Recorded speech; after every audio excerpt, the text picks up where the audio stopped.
Hello everyone. Welcome to Study Smart IES PCS. This is day 30 and the last day of our Smarter Than series. Today is Teachers Day. So आज मैंने सोचा क्यों ना आपको last 30 days में जितना कुछ भी हमने पढ़ा है उसमें से जो भी मोस्ट इंपॉर्टेंट चीज़ें हैं उसका एक बार रिवीजन करवा देता हूँ, ताकि जिन लोगों ने कंसिस्टेंटली इस सीरीज़ को फॉलो करा हुआ है उनको कुछ फ़ायदा मिले। राइट, मेहनत का फल मिलना चाहिए ना, तो आज वही मेहनत का फल है कि ये सारे जितने भी इंपॉर्टेंट फैक्ट्स थे, चलो फटाफट कोशिश करते हैं कि रिवाइज हो जाए, देखते हैं कितना होता है। तो let's begin with today's lecture. सबसे पहले बात करेंगे मिड डे मील स्कीम की। मिड डे मील स्कीम कब लॉन्च हुई थी? इंपॉर्टेंट डेट है, याद रखना, 15 अगस्त 1995 को। सेम डेट पे एक और स्कीम लॉन्च हुई थी, उसका नाम क्या था? National social assistant programme. 1995 को ही लॉन्च हुआ था, सेम डेट पे 15 अगस्त को। ओके, याद है कि भूल गए? अच्छा चलो बताओ, स्टैंड अप इंडिया स्कीम कब लॉन्च हुई थी? ईयर बता दो बस। स्टैंड अप इंडिया याद है? वीडियो को पॉज करके सोचा करो, जैसे ही क्वेश्चन पूछूं वीडियो पॉज करके सोचो। कब हुई थी? 2016 में। ओके, किस रिलेटेड थी?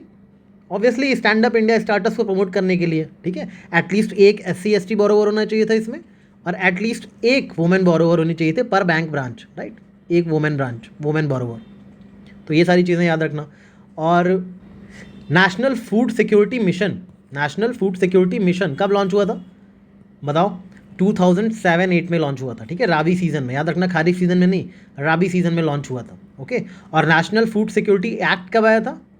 2012, 13 और 14 कब आया था? 2013 में आया था। राइट, और ये जो है इसका कवरेज, इस एक्ट का 75% ऑफ रूरल पॉपुलेशन था। Right, and 50% of urban population था नेशनल फूड सिक्योरिटी एक्ट का कवरेज। ये चीज़ें याद रखिएगा, important facts. Skill India mission कब लॉन्च हुआ था? स्किल इंडिया मिशन कब लॉन्च हुआ था? 2015 में। और प्रधानमंत्री कौशल विकास योजना, PMKVY जिसको आप बोलते हो, प्रधानमंत्री कौशल विकास योजना, ये इसी के अंतर्गत एक स्कीम थी जो कि 2015 में लॉन्च करी गई थी। राइट, स्किल इंडिया मिशन के अंतर्गत थी। और मैंने ये भी बताया था कि कौशल से उजाला आ गया था, तो उज्ज्वला योजना कब आई थी? 2016 में। राइट, कहाँ से लॉन्च हुई थी उज्ज्वला योजना? बलिया, यूपी से। मैंने बताया था ना, दोनों में LLL आ रहा है, तो बलिया यूपी से लॉन्च हुई थी उज्ज्वला योजना 2016 में। ये LPG कनेक्शन वाली योजना थी उज्ज्वला। और स्किल तो बताइए आपको, स्किल डेवलपमेंट स्कीम थी। राइट, स्वर्ण जयंती ग्राम स्वरोजगार योजना कब लॉन्च हुई थी? 1999 में। किस रिलेटेड थी? सेल्फ हेल्प ग्रुप फॉर्म करके अपनी पॉवर्टी को रिड्यूस करना था। ठीक है, ये सारे फैक्ट्स याद रखना। चलो, न्यूरॉन के पार्ट्स क्या क्या होते हैं? न्यूरॉन के कितने पार्ट्स होते हैं? 3 पार्ट्स होते हैं। कौन कौन से? Dendrites, axon and cell body. ठीक है, इन तीनों के फंक्शंस अगर आपने पढ़े हों तो मैंने बताए थे अच्छे से। ठीक है, चलो सोचो और सोचना क्या फंक्शंस थे। इतना रिवाइज करवा दिया कि 3 पार्ट्स होते हैं, डेंड्राइट्स, एक्सॉन, सेल बॉडी। अगर क्वेश्चन में आए कि डेंड्राइट्स क्या हैं, एक्सॉन क्या है, सेल बॉडी क्या है, सेल बॉडी को सोमा भी बोलते हैं, मैंने आपको बताया था ना। और बताओ, न्यूरॉन तो ठीक है, आपको पता है ब्रेन का स्ट्रक्चरल और फंक्शनल सिस्टम है, नर्वस सिस्टम का। नेफ्रॉन क्या है? नेफ्रॉन क्या होता है? Nephron is the structural and functional unit of kidney. Kidney का स्ट्रक्चरल और फंक्शनल यूनिट होती है नेफ्रॉन। राइट, तो नेफ्रॉन और न्यूरॉन में कभी कंफ्यूज मत होना। पंचायती राज कमिटीज़ में बलवंत राय मेहता कमेटी ने क्या रिकमेंड करा था 1957 वाली? बताओ। 3 टियर पंचायती राज सिस्टम। ठीक है, कैसे याद करवाया था मैंने? 3 टियर पंचायती राज सिस्टम, बलवंत राय मेहता, तीन चीज़ें थी। ठीक है, और जब आए थे अशोक मेहता, इनके नाम में 2 ही वर्ड है, तो ये 2 टियर सिस्टम किया था इन्होंने। ठीक है, दोनों में डिफरेंस याद रखना। ये 1978 में आए थे। ठीक है, 1977 में फॉर्म हुई थी, 1978 में रिकमेंडेशन दी थी। तो याद रखना, एग्जैक्ट बलवंत मेहता के एग्जैक्ट 20 साल बाद अशोक मेहता आए थे। ठीक है, तो ईयर भी आपको याद रहेगा। उसके बाद जो चारों कमेटी थी वो तो लाइन से आई थी, 1984 में, फिर 1985 में, फिर 1986 में, और फिर 1988 में। 1 साल के आपके बाद कौन कौन सी थी हैं? Hanumanta Rao committee, right, GVK Rao committee, और फिर LM सिंघवी कमेटी। राइट, उसके बाद थी आपकी ठंगोन कमेटी। ये चारों कमेटी लाइन से आई थी, तो इनके ईयर भी आपको याद रहेंगे। हनुमंता राव कमेटी ने डिस्ट्रिक्ट प्लानिंग की फोकस करा था, GVK राव कमेटी ने रेगुलर इलेक्शंस की बात करी थी। ठीक है, पंचायती राज सिस्टम में रेगुलर इलेक्शन होने चाहिए। LM सिंघवी कमीशन ने बोला था कि कॉन्स्टिट्यूशनल रिकग्निशन देना चाहिए पंचायत को, कॉन्स्टिट्यूशनल रिकग्निशन की बात करी थी। और ठंगोन कमेटी ने कहा था कि ठगो मत, फाइनेंशियल ऑटोनॉमी दो पंचायती राज इंस्टीट्यूशन को। क्या दो? फाइनेंशियल ऑटोनॉमी की बात करी थी ठंगोन कमेटी ने। तो ये सारी कमेटीज आपको पंचायती राज इंस्टीट्यूशंस की पता होनी चाहिए। ठीक है, अच्छा, लोकसभा सेक्रेटरीट का मतलब किसके कंट्रोल में रहता है? लोकसभा सेक्रेटरीट ये स्पीकर ऑफ लोकसभा के कंट्रोल में। राइट, स्पीकर ऑफ लोकसभा के कंट्रोल में। और अभी करंट लोकसभा सेक्रेटरीट का सेक्रेटरी जनरल कौन है? लोकसभा सेक्रेटरीट का सेक्रेटरी जनरल कौन है? अभी मैंने बताया था आपको कि उत्पल कुमार सिंह है। उत्पल कुमार सिंह, राइट। तो याद रखिएगा ये फैक्ट। कौन से 5 ईयर प्लान में पहली बार सस्टेनेबल वर्ड का यूज़ हुआ था? सस्टेनेबल वर्ड का यूज़ हुआ था 12th 5 ईयर प्लान में, राइट। 12th 5 ईयर प्लान में, याद रखना इसको। और कौन से 5 ईयर प्लान को सी रंगराजन कमेटी के कहने पे बनाया गया था? सी रंगराजन कमेटी ने किसको फ्रेम किया था? 11th 5 ईयर प्लान को, ठीक है। ये की फैक्ट्स हैं हर 5 ईयर प्लान के रिलेटेड, ठीक है। पहली बार डेवलपमेंट इंडिकेटर्स की बात कौन से प्लान में की गई थी? डेवलपमेंट इंडिकेटर्स की बात पहली बार कौन से प्लान में करी गई थी? 10th 5 ईयर प्लान में। देखो ये हर 5 ईयर प्लान का एक की वर्ड होता है, उसको याद रखना, ठीक है। नाबार्ड का इस्टेब्लिशमेंट कौन सी कमेटी के रिकमेंडेशन पे हुआ था? बताओ, बताया था आपको ना, शिवा रमन कमेटी। शिवा रमन कमेटी के रिकमेंडेशन पे नाबार्ड का इस्टेब्लिशमेंट हुआ था, याद रखना इसको। कौन से 5 ईयर प्लान था? 6th 5 ईयर प्लान चल रहा था, 6th 5 ईयर प्लान, ठीक है, जिसमें फैमिली प्लानिंग की भी बात करी गई थी, फैमिली प्लानिंग पे जोर दिया गया था, राइट। और कहीं ना कहीं इकोनॉमिक लिबरलाइजेशन की शुरुआत 6th 5 ईयर प्लान से हो गई थी, इकोनॉमिक लिबरलाइजेशन की, ठीक है। राइटिंग पे ध्यान मत देना, जो बता रहा हूँ बस उसको सुनो, ठीक है। ये रिवीजन लेक्चर है, इसकी पीडीएफ भी नहीं मिलेगी आपको। This is just for revision. जो सुन रहे हैं एक पॉडकास्ट की तरह सुनो इसको, जिन्होंने पढ़ाई करी है उनको पता होगा कि कैसे रिवीजन हो रहा है। Minimum needs program, minimum needs program कौन से 5 ईयर प्लान में था? बताओ, minimum needs program. It was an 5th plan, 5th 5 year plan में था मिनिमम नीड्स प्रोग्राम। किसने, किसके कमीशन कहने पे? डीपी धार कमेटी के रिकमेंडेशन पर मिनिमम नीड्स प्रोग्राम किया गया था, ठीक है।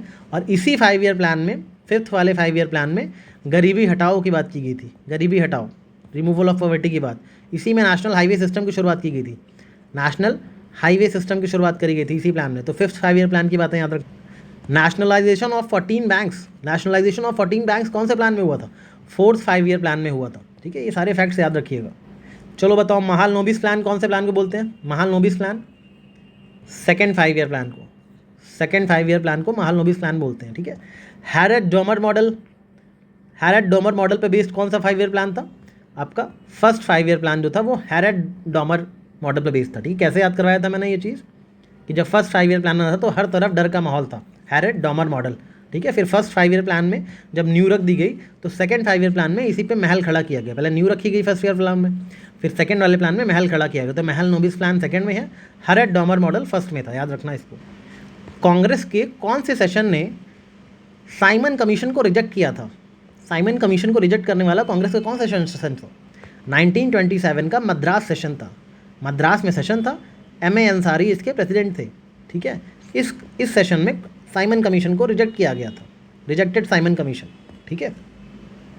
1906 का जो कैलकाटा सेशन था कांग्रेस का, जिसके प्रेसिडेंट दादा भाई नरोजी थे, उसमें कौन से 4 रेजोल्यूशंस पास किए गए थे? 4 रेजोल्यूशन पास किए गए थे ना। उसमें एक तो था स्वदेशी का रेजोल्यूशन, स्वदेशी, दूसरा था बॉयकॉट का रेजोल्यूशन, तीसरा था नेशनल एजुकेशन का रेजोल्यूशन, नेशनल एजुकेशन खुद की प्रमोट करेंगे हम लोग, ठीक है। और चौथा था स्वराज का रेजोल्यूशन। 4 रेजोल्यूशन पास हुए थे 1906 के कैलकाटा सेशन में, जिसको प्रेसाइड किया था दादा भाई नरोजी ने। इंपॉर्टेंट सेशन है, याद रखना। सारे कांग्रेस के सेशन एक बार रिवाइज कर लेना। Who was the first Muslim president of Indian National Congress? First Muslim president was Badruddin Tyabji. Badruddin Tyabji कब बने थे प्रेसिडेंट? 1887 में, कांग्रेस के फॉर्मेशन के जस्ट 2 साल बाद, ठीक है। कहाँ हुआ था ये सेशन? ये मद्रास में हुआ था, राइट, याद रखना इसको। Bombay Presidency association, Bombay Presidency association के फाउंडर कौन थे? फिरोज शाह मेहता, KT तेलांग और ये बदरुद्दीन तैयब जी, ठीक है। ये तीनों मिलके थे। बताया था ना, बॉम्बे जाओगे तो रोज़ मारे मारे फिरोगे, ठीक है। लोगों को तेल लगाना पड़ता है क्योंकि बहुत ही बैड देश चल रहे हैं आपके, बॉलीवुड से रिलेट किया था हमने, ठीक है। जिन्होंने पढ़ा है उनको पता होगा Bombay Presidency Association. Bengal British Indian Society, Bengal British Indian Society इसने फॉर्म करी थी जॉर्ज थॉम्पसन ने। कैसे याद करोगे? जॉर्ज थॉम्पसन ने थोप दी बंगाल के ऊपर ब्रिटिश इंडियन सोसाइटी, ठीक है। थोप दी है बंगाल के ऊपर ब्रिटिश इंडियन सोसाइटी, इस तरह से इसको याद रखना। और ब्रिटिश इंडिया एसोसिएशन किसने फॉर्म किया था?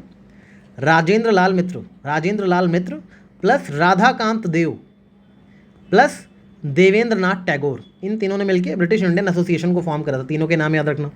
फ्रेजर कमीशन किसके टाइम पे आया था? फ्रेजर लेजर याद कराया था ना, फ्रेजर लेजर। लेजर किसकी गाड़ी में लग रहा था? पुलिस वालों की गाड़ी में। कब हुआ था? 1902 में, लॉर्ड कर्जन के टाइम पे।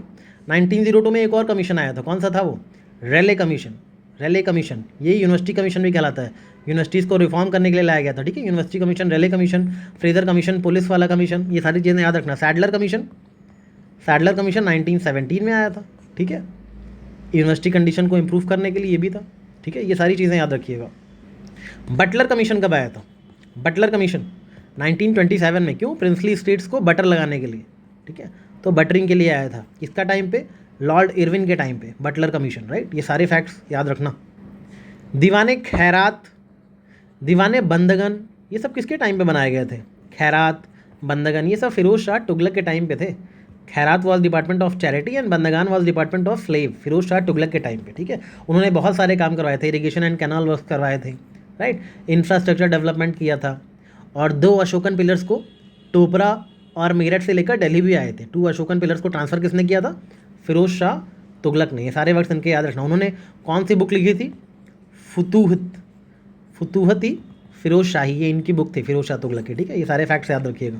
अच्छा, फिरोज शाह तुगलक ने किसके लिए बनवाया था? ये जो जौनपुर था वो किसके लिए बनवाया था फिरोज शाह तुगलक ने? मोहम्मद बिन तुगलक के लिए। उनके कज़िन थे मोहम्मद बिन तुगलक, राइट। तो क्योंकि उनका नाम जौना खान भी था तो जौना खान की याद में जौनपुर बनवाया था, ठीक है। इंडिया में थोरियम का लार्जेस्ट प्रोड्यूसर कहाँ है? Kerala. Kerala is the largest producer of thorium in India, ठीक है। और सिल्क का लार्जेस्ट प्रोड्यूसर कौन है? कर्नाटका है, याद रखना, ठीक है। और वर्ल्ड में कौन है सिल्क का? चाइना, ठीक है। सेकेंड लार्जेस्ट प्रोड्यूसर सिल्क का कौन है वर्ल्ड में? India, right. ये सारे फैक्ट्स याद रखिएगा। अच्छा, आयरन ओर का प्रोड्यूसर कौन है लार्जेस्ट इंडिया में? आयरन ओर उड़ीसा में सबसे ज़्यादा होता है, राइट। जैसे क्योंझर हो गया, मयूरभंज, ये सारी डिस्ट्रिक्ट उड़ीसा की हैं, आयरन ओर के लिए बहुत फेमस हैं, राइट। और वर्ल्ड में हाईएस्ट कहाँ है आयरन ओर? ऑस्ट्रेलिया में, राइट।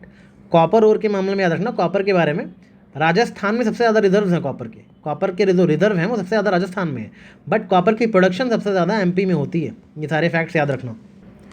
हुमायूं नामा किसने लिखी थी? हुमायूं नामा गुलबदन बेगम ने लिखी थी हुमायूं नामा, ठीक है। और तुजुके बाबरी किसने लिखी थी? तुजुके बाबरी ये बाबर ने खुद लिखी थी, ठीक है। तारीख़े शेर शाही किसने लिखी थी? तारीख़े शेर शाही बताया था ना, शेरवानी करके याद रख लेना। तो इनका ऑथर का नाम ही था अब्बास खान सरवानी ने तारीख़े शेर शाही लिखी थी, ठीक है। अच्छा, फुतूहत आलमगीर किसने लिखी थी? फुतूहती आलमगीर, ठीक है, ईश्वर दास नागर ने लिखा था फुतूहत आलमगीरी, ठीक है। ये कुछ इंपॉर्टेंट बुक्स के नाम याद रखना। एक और है ताजुल मसीर याद करवाई थी मैंने, अरे ताजुल मसीर किसने लिखी थी? हसन निज़ामी ने लिखी थी ताजुल मसीर। डेकॉन मेथड का यूज़ किस लिए होता है? क्लोरीन गैस को प्रोड्यूस करने के लिए, ठीक है, क्लोरीन गैस को प्रोड्यूस करने के लिए Deacon method. Lead chamber method का यूज़ किस लिए होता है? Lead chamber method used for manufacturing sulphuric acid को मैन्युफैक्चर करने के लिए होता है, ठीक है। और टाइलिन एंजाइम किस काम में आता है? टाइलिन एंजाइम स्टार्च को ग्लूकोज में कन्वर्ट करता है, ठीक है, ह्यूमन सलाइवा में। ये सारे फैक्ट्स याद रखना, बहुत इंपॉर्टेंट फैक्ट्स हैं ये। लीड बैंक स्कीम कब स्टार्ट की गई थी? लीड बैंक स्कीम कब लॉन्च करी गई थी? 1969 में, ठीक है। गैजल स्टडी ग्रुप की रिकमेंडेशन के थ्रू, गैजल कमेटी की रिकमेंडेशन पे लीड बैंक स्कीम की गई थी, जिसमें एक एरिया में एक बैंक को लीड बैंक घोषित कर दिया गया था। वही बैंक लीड करेगा, लीडरशिप रोल प्ले करेगा उस एरिया में, ठीक है। इंडिया में फर्स्ट म्यूनिसिपल कॉर्पोरेशन कब बना था? 1687 में। कहाँ पे? मद्रास में बना था। उसके बाद 1726 में म्यूनिसिपल कॉर्पोरेशंस बने बॉम्बे और कैलकाटा में, ठीक है। उसके बाद आया था 1870 का मायोज रेजोल्यूशन, लॉर्ड मायो रेजोल्यूशन आया था, जिन्होंने पहली बार फाइनेंशियल डिसेंट्रलाइजेशन की बात करी। फाइनेंशियल डिसेंट्रलाइजेशन होना चाहिए, ठीक है। उसके बाद 1882 में लॉर्ड रिपन का रेजोल्यूशन आया, ठीक है, जिसको Magna carta of local self government बोलते हैं, ठीक है ना। ये लॉर्ड रिपन को ही बोला जाता है इंडिया में father of local self government, right. 1919 के गवर्नमेंट ऑफ इंडिया एक्ट में लोकल सेल्फ गवर्नमेंट को एक ट्रांसफर्ड सब्जेक्ट में रखा गया था, याद रखना। ट्रांसफर्ड सब्जेक्ट्स में, याद है ना, 2 सब्जेक्ट्स बनाए गए थे, ट्रांसफर्ड सब्जेक्ट और रिजर्व सब्जेक्ट। तो local self government was in transferred subject in Montagu के इन्फॉर्म्ड reforms. Attorney general of India का आर्टिकल कौन सा होता है? 76। और एडवोकेट जनरल का आर्टिकल कौन सा होता है? 165, ठीक है। एक पार्ट 5th में है और एक part 6th of the constitution में एक का जिक्र है, ठीक है ना, याद रखना इसको। एडवोकेट जनरल को गवर्नर अपॉइंट करते हैं, अटॉर्नी जनरल को प्रेसिडेंट अपॉइंट करते हैं, ठीक है।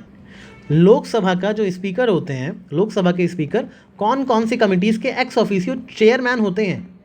लोकसभा के स्पीकर कौन कौन सी कमिटीज़ के चेयरमैन होते हैं?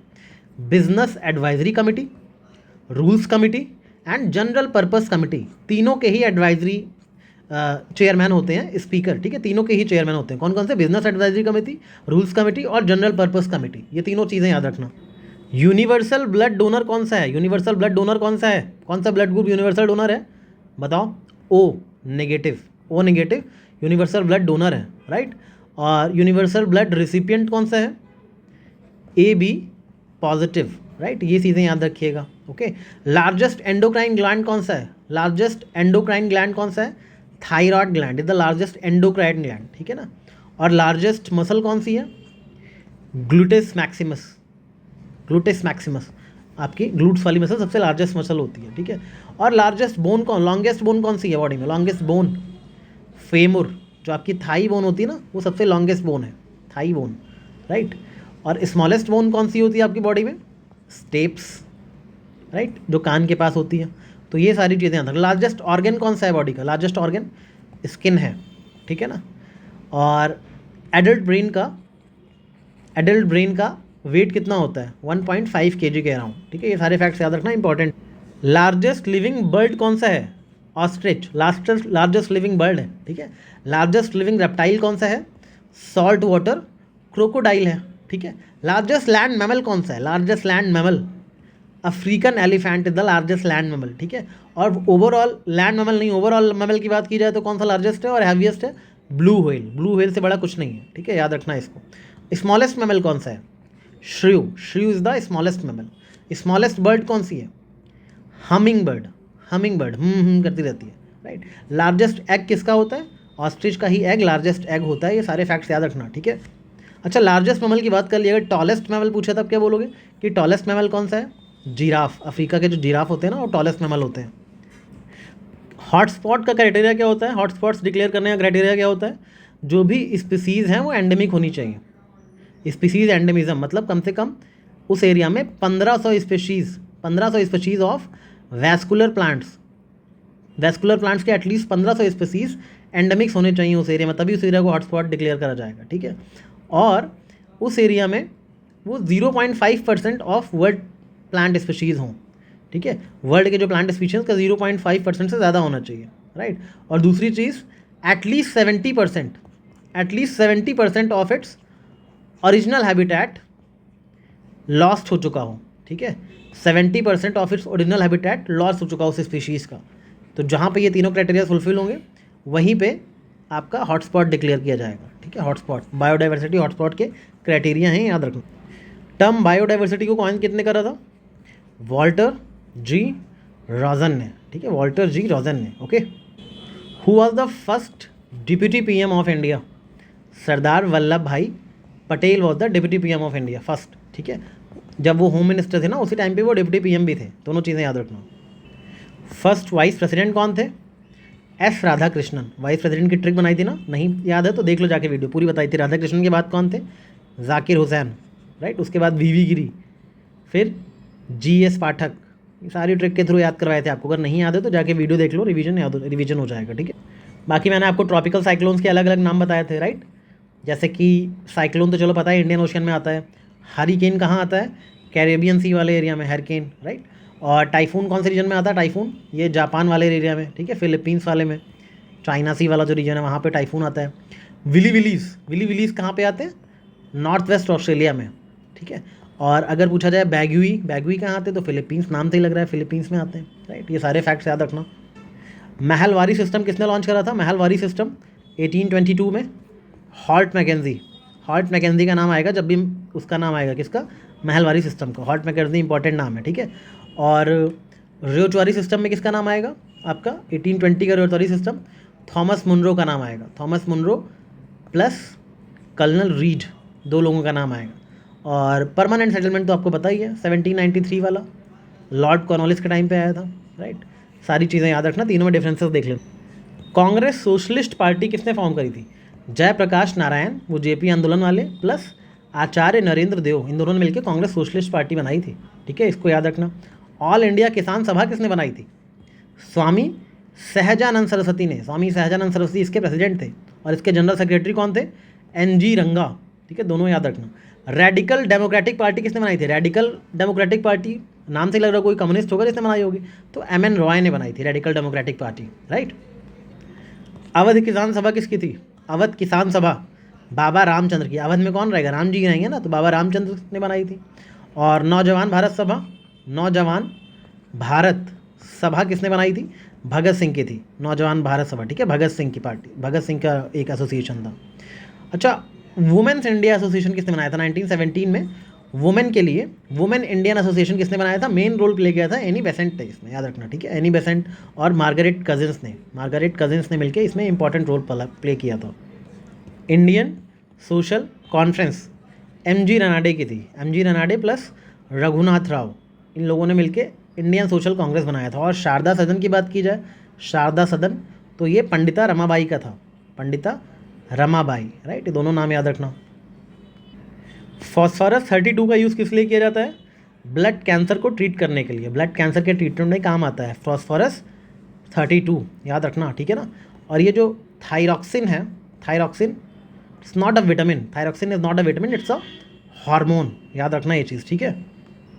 कौन ऐसा है जो सॉलिड यूरिन प्रोड्यूस करता है? सॉलिड यूरिन, कंगारू रैट का यूरिन जो है वो सॉलिड होता है, ठीक है, ये फैक्ट्स याद रखना। लैंड माइंस को डिटेक्ट करने के लिए किसका इस्तेमाल किया जाता है? लैंड माइंस को डिटेक्ट करने के लिए बीज का इस्तेमाल किया जाता है, ठीक है, bees are used to detect the land mines, right. Gambusia, gambusia क्या है? नाम सुना है कभी? फ्रेश वाटर फिश है, सब पढ़ा चुका हूँ, बोल तो नहीं गए हो? फ्रेश वाटर फिश है, याद रखना, ठीक है। याद रखना vitamin A, B, C, D और ई ये लोग हमारी बॉडी में प्रोड्यूस नहीं होते हैं, ये हमें विटामिन रिच फूड से मिलते हैं, ठीक है। और विटामिन डी और के जो हैं वो हमारी बॉडी में सिंथेसाइज होते हैं, ठीक है, हमारी बॉडी सिंथेसाइज करती है डी और के को। विटामिन की खोज किसने करी थी? फंक ने, फंक नाम था, याद रखना, ठीक है ना। मिल्क का वाइट कलर किस वजह से होता है? कसीन की वजह से। Kidney stones, kidney stones mainly क्या होते हैं? कैल्शियम ऑक्सलेट्स होते हैं, कैल्शियम ऑक्सलेट्स, याद रखना ये सब चीज़ें, ठीक है। सेल थ्योरी किसने दी थी? Cell theory Schleiden and Schwann ने, शेल्डन एंड शॉन ने, ठीक है। और सेल वर्ड किसने कॉइन किया था? पहली बात रॉबर्ट हुक ने, रॉबर्ट हुक ने सेल वर्ड कॉइन किया था और सेल थ्योरी दी थी शेल्डन एंड शॉन ने, याद रखना इसको, ठीक है ना। माइटोकॉन्ड्रिया किसने कॉइन किया था? माइटोकॉन्ड्रिया एल्टमैन, एल्टमैन, याद रखना, ठीक है। राइबोसोम पालाडे, पालाडे राइबोसोम, ठीक है, ये सब मैं ट्रिक के थ्रू आपको याद करा सकता हूँ, लेक्चर में देख लेना। 49th पैरेलल किसके बीच में है? यूएस एंड कनाडा के बीच में। और 38th पैरेलल किसके बीच में है? North Korea and south Korea के बीच में, दोनों में डिफरेंस याद रखना। फादर ऑफ इंडियन इकोलॉजी किसे बोला जाता है? रामदेव मिश्रा को, रामदेव मिश्रा को फादर ऑफ इंडियन इकोलॉजी बोला जाता है। और ओवरऑल फादर ऑफ इकोलॉजी किसको बोला जाता है?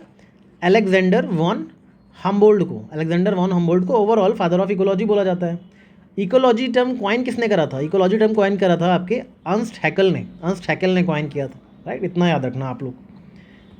आर्टिकल 249 के तहत पार्लियामेंट स्टेट लिस्ट के सब्जेक्ट्स पे लॉज बना सकती है, ठीक है। और आर्टिकल 312 में राज्यसभा को पावर दी गई है ऑल इंडिया सर्विसेज क्रिएट करने की, ठीक है, राज्यसभा में रेजोल्यूशन लाया जा सकता है all India services 312। Consolidated fund of India का आर्टिकल कौन सा है? आर्टिकल 266, याद रखना इसको। जीएसटी काउंसिल का आर्टिकल कौन सा है? जीएसटी काउंसिल का आर्टिकल 279A, 279A कैसे अपॉइंट होता है? प्रेसिडेंट के ऑर्डर से। कौन चेयरमैन होता है? फाइनेंस मिनिस्टर, राइट, याद रखना, GST council chairman finance minister होंगे, प्राइम मिनिस्टर करके मत आ जाना। तो इतना ही रखते हैं आज के लेक्चर में। इसके पहले का जो रिवीजन है उसके लिए आप डे 13 वाला वीडियो देख लेना, और डे 13 की पीडीएफ एंड डे 30 की पीडीएफ मत मांगना, क्योंकि इन दोनों के देखिए कोई पीडीएफ नहीं है। Day 13 was also revision day, इसके पहले का रिवीजन जो टॉपिक्स है उनका रिवीजन डे 13 में हुआ है, और ये वाले में आपका उसके आगे के रिवीजन हो गया टॉपिक के इंपॉर्टेंट, ठीक है। सारे लेक्चर्स फिर से देखना है, एटलीस्ट 4 बार इन 30 डेज़ के लेक्चर्स को एटलीस्ट 4 बार देख के जाना एग्जाम में। और हर वीडियो के नीचे जो कमेंट्स में जो पिंड मैसेज है ना उनको पढ़ लेना, उसमें एरर्स को रेक्टिफाई करा गया है, right. All the we will try कि लास्ट में हम इन वीडियोज़ को मर्ज करके एक वीडियो निकाल दें जब एग्जाम पास आएगा, तो तब तक आप इसको एटलीस्ट 2-3 बार देख लेना, ठीक है। These are very high probable topics inspired by PYQs which has been multiple asked in the different examinations. I wish you all a very very very all the best. आप लोगों ने बहुत अच्छा कोऑपरेट किया। ये सीरीज़ अगर 30 days चल पाई तो आप लोगों के कमेंट्स की वजह से चल पाई। मैंने स्टार्टिंग में डे 1 पे ही बोला था कि अगर आप लोग पढ़ने को रेडी रहोगे तो मैं पढ़ाऊँगा, और मैंने आपको 30 डेज़ तक पढ़ाया, मुझे भी मज़ा आया और आई होप आप लोगों को भी मज़ा आया होगा, ठीक है। अच्छे अच्छे कमेंट्स करना। टिल देन टेक केयर, मिलते हैं किसी और इनिशिएटिव के साथ बहुत जल्द। Take care, keep revising and all the best for preparations. Thank you.